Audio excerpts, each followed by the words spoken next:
good afternoon, and you are now joining us for the strategic communication session and how can communication support attracting funding for your startup.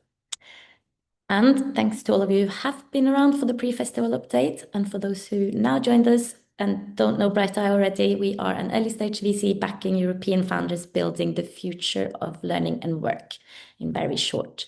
My name is Hege, and I'm head of community and events at Bright Eye, doing my best to support community, including hosting events like this. And for this session, very, very happy to be joined by two true experts in the world of communications, journalism, PR for tech startups and beyond. Eleanor Warnock, freelance journalist and communications advisor, and Jörn, managing director at Ballou, Spain, PR agency, and they will share some of the basics of PR in your early days, hands-on approaches to building a strong narrative for your target groups, and preparing for potential pitfalls. And we'll have some time for questions as well, so please feel free to start preparing them for the chat, and we'll try and pick them up as we go along. So I will let our speakers, of course, introduce themselves properly. I can't wait to learn more, engage in a conversation. I'll start with giving the stage to Eleanor to kick us off, and then we'll hand over to Jörn, and then we'll have a nice conversation. So welcome. Amazing. Thank you so much. I'm just going to share some slides to kick things off after I give a little brief intro. As you know, I'm Eleanor. I advise startups on PR, communications, all of that stuff, and I've worked in two VCs in Europe, a place called Atomico, and I'm currently supporting a fund called Beck Ventures. And so I've seen lots of stuff at the early stage, and I've also been a journalist, so I've kind of seen things from all sides. So I'm going to speak for about maybe 7 minutes, just to kind of anchor us and give us, anchor the discussion today. Let's see. Let's put the slideshow on. Amazing. Thumbs up. Great. First. So I get a lot of questions from very, very early stage startups about when you should start thinking about PR. So this is just a brief overview of kind of the advice that I give to very early stage companies.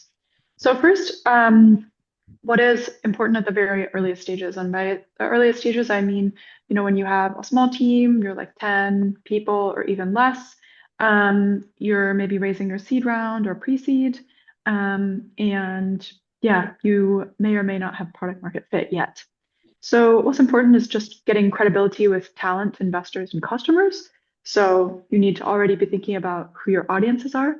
And then at this stage, when you don't really have a lot of traction yet, you shouldn't expect media coverage. And so you should actually spend more time making sure that your digital footprint is in order instead of trying to get coverage. Again, I get this question all the time. Should I chase journalists? Who should I reach out to? And the answer is a resounding no. If you're a very, very early stage company, you are, your product isn't proven yet. And from the point of view of a journalist, you are still a very risky company that might not exist in a year or two. And so I think it's very hard for journalists to justify writing about these early stage companies. I also add to this the fact that a lot of tech journalists now have been unfortunately laid off, and tech publications have been scaling back. And so it is even more and more competitive now to get coverage, which makes it really, really hard for early stage companies, right? So when you're an early stage company, you have limited resource, limited time. So don't spend your time spinning your wheels and trying to chase something that's never going to materialize. But there are actually things that you can do that kind of set yourself up for success in PR when you are at this stage. So the first one that I would say, as I said before, getting your digital footprint in order. So create an update, maintain a company blog, just with regular updates or things about your company culture. Maybe you write about an offsite that you went on with your team, or you write about what it was like when you launched the first product or launched the beta of your first product. It doesn't have to be fancy. You can put in some kind of, photos that you and the team took. But I think this starts to build a really nice digital footprint around you. It becomes a resource that anyone that interviews for your team can see. They'll obviously Google you before they interview you. And so it's a good resource for that. Investors will also see it, and they can read about you and learn more about your culture, learn about see more of your philosophy of running your business. So I think this is a good thing to do. Also, really obvious, but just like secure your socials, even if you're not using them. Make sure that they all have your logo and your information, even if it's just adding like an info ad address to the X page or the LinkedIn page or whatever. Then you can start to kind of learn about what journalists are covering your industry. I'm really surprised when startups come to me and they, I'll give an example, like a climate tech startup that was at Series A came to me recently and said, "Who are the journalists that we should be talking to?" And I was like, "Why are you asking me? You should be reading about your industry and you should know who those people are." So even before you're reaching out to media, just reading articles, about your industry. You'll start to see the same names. You can follow those people on LinkedIn. You can follow them on, X or whatever, and you start to kind of get an idea of the landscape of media in your sector or industry. And then the other thing, and this is an addition, so I've done this presentation a couple of times, but this is a 2025 edition, is you can already start to win at LLMs as well. So that's a very powerful tool that even very early stage startups can start to get real visibility in. So I'm talking about getting visibility on tools like ChatGPT or Claude or Gemini. And to do that, you can start trying to do a little bit of marketing on places like Reddit, YouTube, and getting mentions in other people's blogs. So really quickly on LLMs, just to see where they're coming from and where they're pulling that information to give you an idea of what that might look like. Let's see. So let's look at the green, for example, corporate blogs and content. People who are looking for, certain information, a lot of that is coming from actual corporate blogs and content. If you're a startup, a really good way to kind of get surfaced for that, because your website is not going to have a lot of authority yet, is say you have a customer that's a very high profile customer, or you have an investor. You can have them write a blog article about them. Their website is going to have a lot more authority than yours. And that's a very easy way to get visibility in LLMs. And you can do that even when you are a baby company. So also, who runs comms? At the earliest stage, it's going to be the founder. They're going to be the spokesperson. They're going to deal with any sort of inbound relating to the company story. They're also going to be the person that crafts that story. Again, I've seen very, very early stage companies spend money on PR consultants and that sort of stuff. As I said, probably not a great idea because there are a lot of things that you can kind of just build in yourselves. Then, when you do have some traction and people are starting to get interest in you, I think, again, you should keep your expectations super realistic and understand that media coverage is still going to be tough. You're still a young company. It's still very competitive. And so just keep on like mastering the content that you own, those socials that you own, the content on your website, all that stuff. And then when you start to get a little bit of traction, you'll kind of grow from that founders leading the comms to maybe having someone internally owning comms. So I've seen, for example, at Series A startups, you'll have like the marketing person might own comms, or you'll have like, I don't know, the chief of staff owning comms or something like that. That can kind of be in their remit. And then it's good to also have someone who's more of an expert help you out on that. There are lots and lots of freelance comms advisors that you can get as well to help you. And I think that that can be a very nice setup. So maybe the founder delegates the comms to someone in the team, and then that team member works with a freelance consultant for who they have like several hours a month or whatever with. Because again, at the very early stages, you're not gonna have a huge amount of comms needs. That is a very whistle-stop tour through some of my views. I'm gonna stop sharing now. That is amazing, Eleanor, and I'm sure there will be some questions after. It's a lot to take in from that quick intro, but super good. Thank you so much. And then I'll hand over to Jörn as well from Ballou PR. Yes, thanks you very much, Hege. Yeah, I'm Jörn, Managing Director of Ballou PR. I will also share my screen. I am also trying not to repeat things and hopefully come up with some steps that you can take from the point that where Eleanor maybe just finished, kind of. So, but just for an introduction, so I'm Jörn, Managing Director of Ballou Spain. We're a pan-European communications agency based in the UK, France, Germany, and Spain, and working for high growth technology companies, startups, scale-ups, and venture capital as well. Mostly, we're offering all the strategic communication tools that you can imagine. Here are some of our references. And I'm diving into a little bit like why communication matters, maybe, before I'm then trying to come up with some steps. So basically, there are a lot of reasons why communication matters, but I try to summarize maybe the 5 most important ones, which is obviously increase your brand awareness and your reputation. This is, of course, different between a B2B or B2C company, but you can, of course, ensure kind of a growing visibility from day one. Some other reason, especially for startups, is of course attracting investors. So you can, from the beginning, really clearly explain your vision, your values, your long-term potential, expansion plans, win customers and talent. So it can help with employer branding. It can, in the end, as the end goal, help you to win customer and clients who maybe read about your company, who read a case study about you, and based on this article, approach you to maybe work with you. Shaping your own narrative is something that is very important, because you don't want to other people or media control the narrative, but you want to own it, especially from the beginning. The narrative might change, as Eleanor just said. The more your company will grow, your narratives and messaging might change. And of course, you want to build media relationships, and this can really take a while. That's why it's called public relations. So you will not have the foot in the door of all the editors' offices in Europe. So you really need some time to build relationships to journalists who will then hopefully amplify your story. And then I'm trying to tell you now, like, okay, what should you do, even if you're maybe the founders owning PR, or you have help from a freelancer or an agency.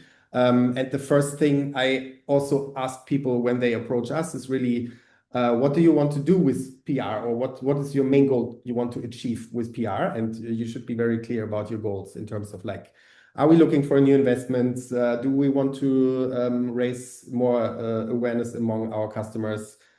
Or we want to win talent, or just have more visibility in general? It's very clear, very important from the beginning that you're clear about why you want to do PR, basically.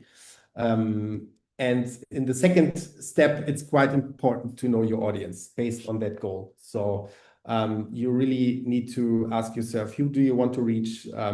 Who is your target group, or who are the decision makers inside of the companies who will decide if they are working with you, buy your product, and then which media do they consume? This really helps you a little bit to understand where your story should be placed in the end. Another thing before you're starting with media relations and really go out proactively is to have a clear message and narrative. So you need to know, what do you want to say? Keep it simple and consistent over all channels. Eleanor just said it. I will have it on the next slide as well. And be true to your company and your values. So it's really like, ask yourself, what is the problem we're solving? Why do we exist? How do we want to communicate? Is it formal? Is it bold? Is it friendly, data-driven? So it should reflect also your values for sure. What are keywords that best describes you? So often in our kickoff meeting, I like to ask the question to clients, for example, how would you explain your company to a 5-year-old child, for example? So really try to think about simple words that describe your product or your company. Another, what Eleanor just said, consistency builds trust. So really make sure that the story you're trying to tell is kind of the same everywhere. Of course, you have different channels, but still in the pitch deck, on the website, newsletters, social channels, on the images, it should have definitely one holistic, consistent message over all channels. The next step is the media landscape. You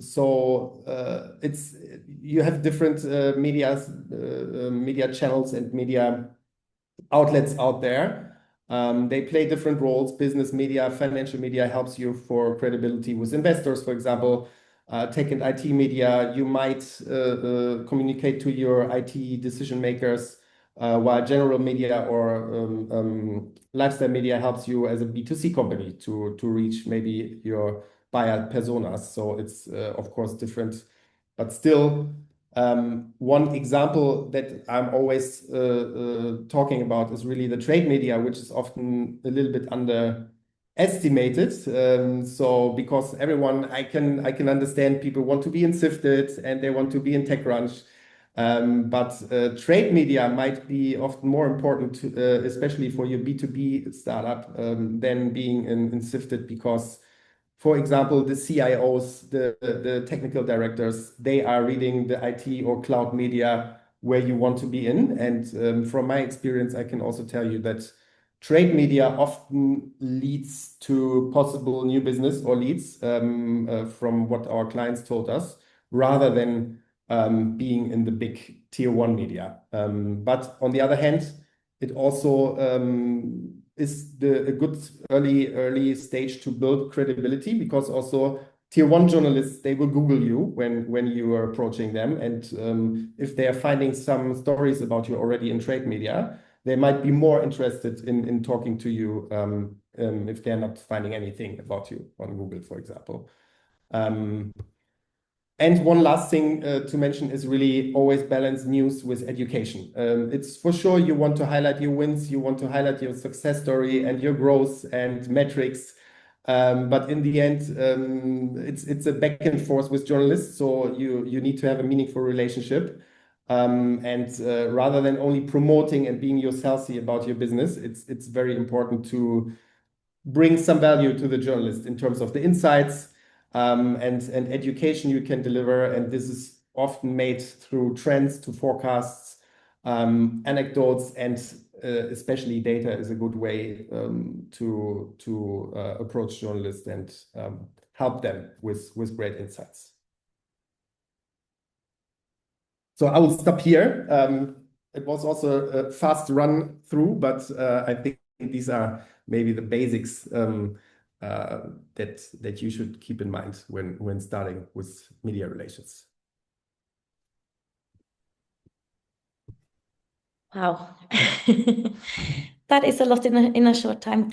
But I can see some questions that are more questions to what you've been talking about coming up as well. And we have from Matteo at Sicklearn a question about there've already been some articles, some pods, how to kind of put them towards journalists or wait for the journalists to find them. Any advice on that? I think it would be really annoying if you just sent a journalist a bunch of things about yourself and we're like, look what we've done. But I do, because journalists are really busy and they're getting emails all the time. And I remember being very overwhelmed with that when I was at Sifted. But I think a better way is to flag those maybe when you ask them for a coffee or something. You say, our founder is interested in having a coffee with you and we want to talk about X, Y, and Z. You can learn a little bit more about us in this podcast. The other thing that I do counsel founders to do is also to use those potentially when you have an outreach for some sort of like news moment. So you can say, hey, we have some news coming up. We've also been covered by X, Y, and Z outlet. Here's some links. Yeah, I think that can be helpful, but just kind of sending those to journalists, not part of the ask, is a little bit, they're already overwhelmed. Yeah, and I think it's really also important to do the preparation work, as Eleanor said. So if you're a health tech startup, start researching the journalists who are covering health tech. It's not everybody at Sifted or in The Guardian or whatever who's covering health tech. So do your preparation work, and as mentioned before, try not to be too promotional, but rather come up with a little media pitch that shows them why you want to talk about your story and why this story that you want to tell is also a value to the outlet or the journalists. And this way you definitely get better foot in the door for even if it's a background talk. And maybe in the second time you will be part of an article then. Excellent. Cool. There's a question here on time, which is a little bit along lines that I was going to ask as well, because there are like hundreds of pitches I know coming into journalists' inbox every day. And I mean, you're a bit on the other side and actually probably sending some of them. But how's the time issue for the journalist, Eleanor? Do you manage to read everything? How do you kind of pick what kind of makes it through the noise of everything that ends up with you in front of you? So when I was at Sifted, I was in charge of kind of monitoring all of the inbound pitches because I was doing a lot of the news. And I did read some things unless they were ridiculous and totally irrelevant. Like for some reason, the Scottish Ski Association used to really like to send us emails, and that was obviously not relevant. So we just deleted all of those without reading them. But I would kind of like put my eye over them and look at them and make a pretty quick snap decision about whether it was interesting or not. Because I think it is like, tech is a small community, and I think it's nice to at least give a no if it is a no. But I would say the way that people can kind of get through that noise is just like make the pitch really interesting and focused and not jargony. Pretend like you're pitching to your grandma and you have to get your grandma really excited about this. Do that. You can already, we like to start pitches with data, for example. So Totally. you don't have to use your own data. You can just research and try to start the pitch with a hook, like some data that is related to your industry, and then tie it back to the story you want to tell, for example, or show the journalist that you're really following the journalist, and you can say like, I read your story 3 weeks ago about this and that, and I think you could be interested in this as well. So there's from some editors, I don't know, Eleanor, if it's true, I heard also that the headline can be a game changer. So maybe really like the subject line can be, I think, also quite important to get the first attention so that they're the opening mail. And one thing for sure, the pitch should never be too long. So the email, normally we say don't put more than 2 abstracts, because if you don't get the attention in the first 2 lines from the journalist, then I think that's it. So also to like follow up on your like what you were saying, Jörn, like I think many founders can do sales, but they don't understand that actually pitching journalists is exactly like sales, right? If you're trying to pitch someone your product, you have to get them from the subject line, you have to get them from the very start of the email.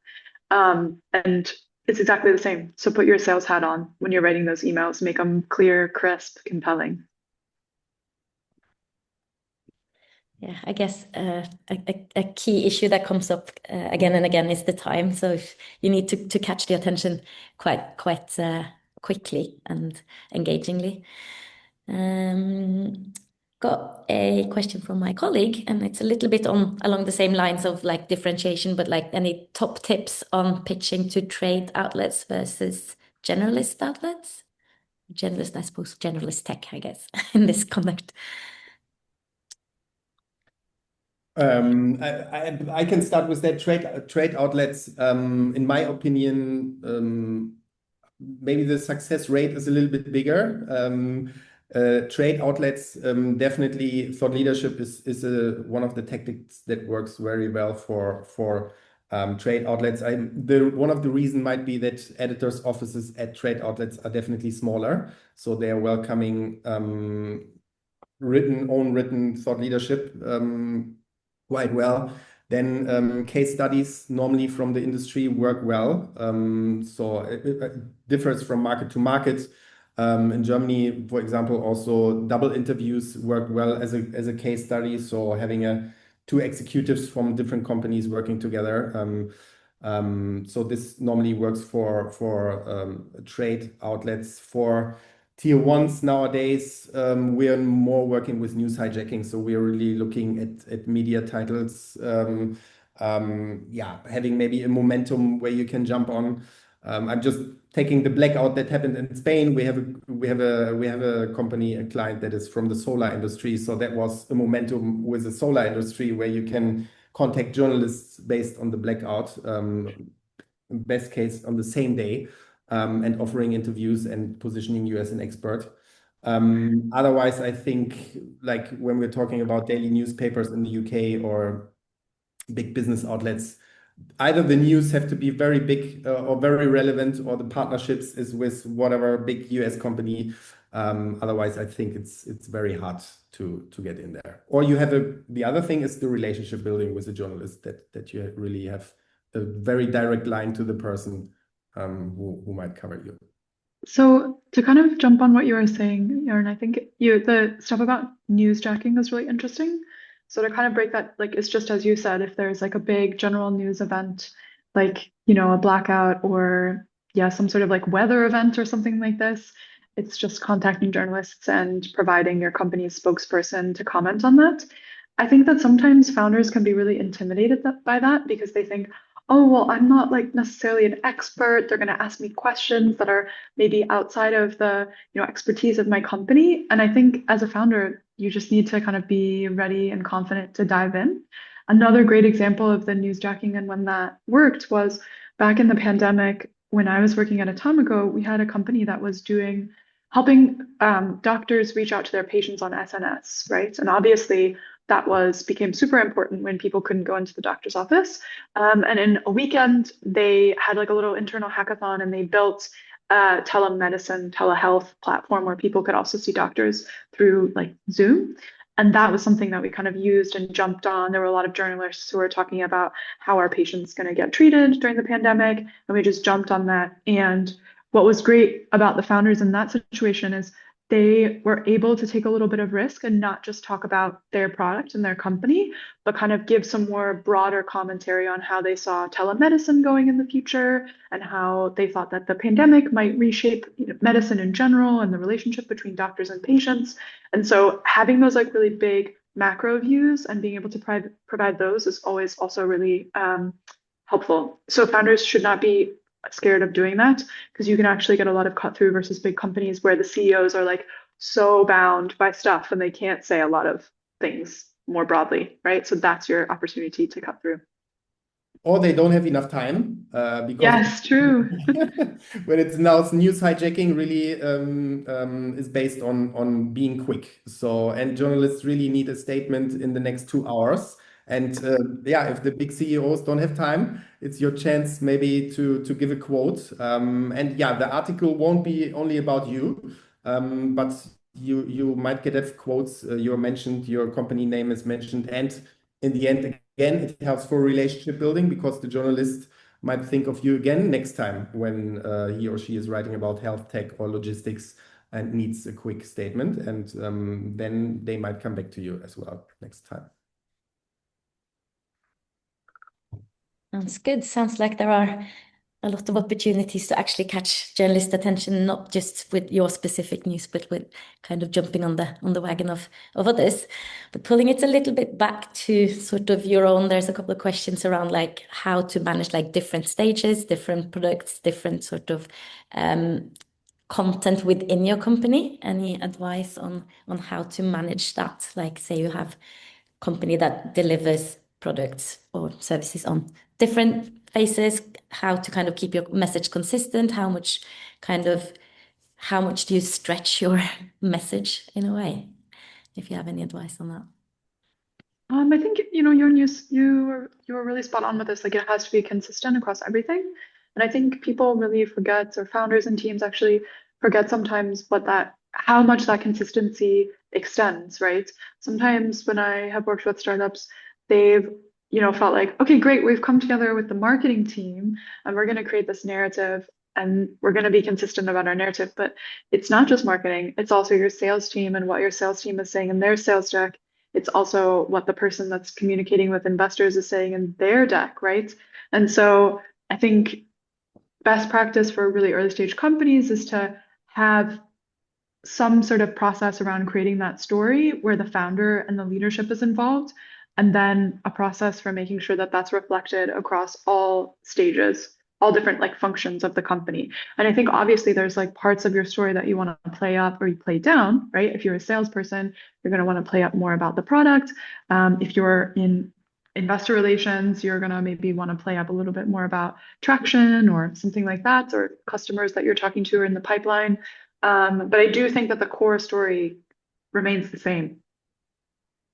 Yeah, unless Exactly. And you should have this messaging house. I mean, it can be, you can even have like different pillars: product messaging, corporate messaging, employer branding messaging. I'm just because we're an ed tech, you're an ed tech investor, the Go student story comes to my mind. Of course, if you have let's say, a pivot at some point, then of course your messaging needs, of course, obviously to change. I remember that Go Student is also now having offline, offering offline, and they started as an online tutoring. So if you're having big business pivots or something, then of course you have to rethink about parts of your messaging at some point. Or if you're going up the ladder in terms of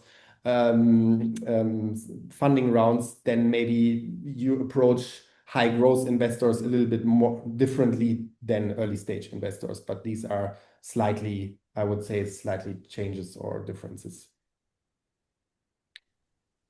Excellent. I think you both kind of responded well to Timothy's last question there on like how you can actually keep the messages consistent in terms of like different ways of approaching it. So that's I would also say one other thing is I always think it's really good for the team to have media training once a year, because even if you're not speaking with journalists, I think that actually can be a really good forcing mechanism to force everyone to go back to the story and relearn the narrative and make sure that you're saying the same data points and that you're talking about the company in the same way. Obviously, if you're a seed stage company, you're probably not going to want to spend, £1,000 on a media training thing. But once you get more towards Series A and you're growing, I would say it's totally worth it once a year to sit down with and just do an hour with the executive team. And that will really help make sure that just bringing out, there's always a little bit of drift, but just like bringing everyone back onto the message. Yeah, that's super spot on. And I guess that's the type of things that both of you actually work with, both with your Beck portfolio and of course you, Jörn, as an agency with a lot of different both startups and VCs. So that's yeah.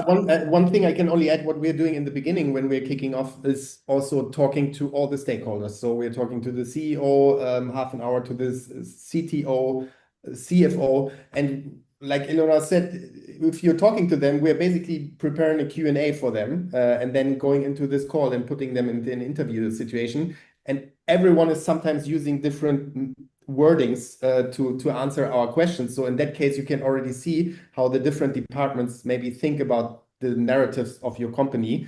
And that's why I think it's good, on the one hand, to sit together internally to be fully aligned on some of your key messages. And on the other hand, sometimes maybe work with someone external who brings up some questions that help you to think again about like, okay, what do we want to say and what describes us best. Sounds great. And I guess that also will hopefully like that type of approach will help setting up the founders or the team at the startup to maybe start getting into that, ready to speak to journalists, build those relationships, and a little bit to Reese's question of like how much should like a founder or a startup team invest in building those relations, because you need to kind of chase the journalists down and then actually get them to have a coffee with you. Like how much would you say like it's worth to invest that time,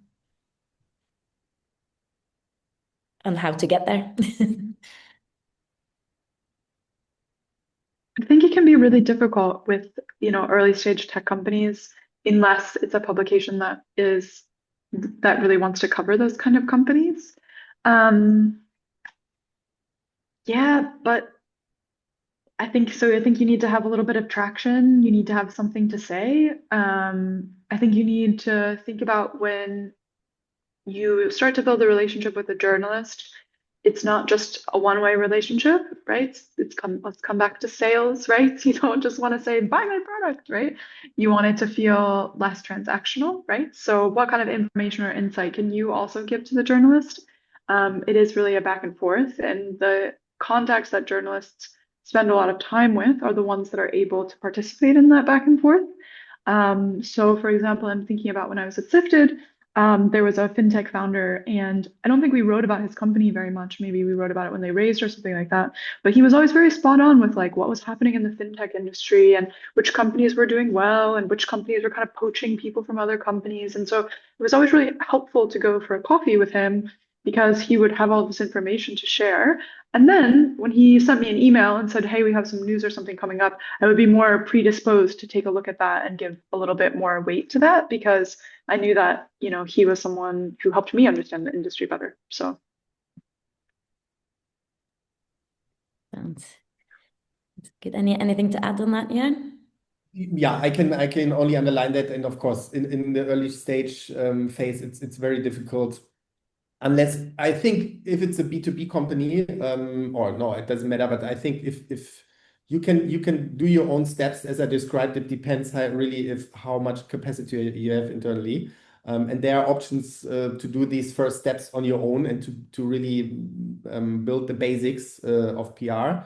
And what you can try is, of course, for example, with trade media, it's always a good thing to maybe try your first pitches, but really like try to be kind of like helpful or newsworthy or something like that, because otherwise you might end up in the inbox already quite early as someone who is a little bit annoying. So really from the beginning try to be helpful and come up, like Eleanor said, with something that's newsworthy, helping the journalists to understand the industry better, that is hard to understand.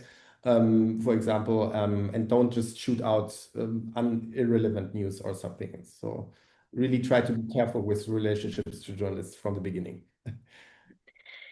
I guess that actually answers a little bit to Alan Greenberg's question in the Q&A and also a little bit to your point, Jörn, on educating and then using the opportunity, like if there's something that is a little bit harder to get the media or the journalists or the attention for, is to maybe take that opportunity to like little by little just doing some educating as well before you actually get ready to maybe get that coverage. So yeah. And as Eleanor said, the more value and insights you deliver during a background conversation, coffee, or during an event, the more likely they will come back to you or us as an agency asking again for a quote or a conversation. You will stick in their mind more than others, I guess. Like I remember, to give kind of an example, I remember at a time ago we had a company that was doing discovery, which is a software sector. If you told me about discovery, I would have no idea what you're talking about. But basically what they wanted to do was they wanted big enterprises to be able to search through all of the documents that they had. And it was very hard for journalists who had never worked in a big corporate or enterprise setting to kind of understand why that was important.